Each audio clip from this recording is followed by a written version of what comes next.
గురుకుల పాఠశాల గురుకుల పాఠశాలలో చేరిన రాకుమారులు అక్కడ జీవితానికి విద్యాభ్యాసానికి క్రమక్రమంగా అలవాటు పడుతూ ఉన్నారు.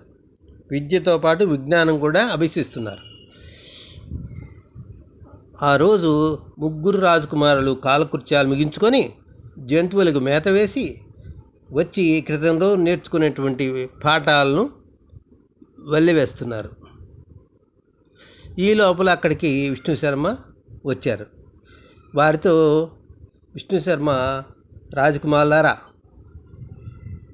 మిత్రలాభం వల్ల మంచి మిత్రులను పొందడం నేర్చుకున్నాం. వాళ్ళ వల్ల మనం లాభం ఏమిటో తెలుసుకున్నాం. అయితే మిత్రులను సంపాదించుకుంటూనే సరిపోలా, తన చుట్టుపక్కల ఉన్నటువంటి శత్రువులను కూడా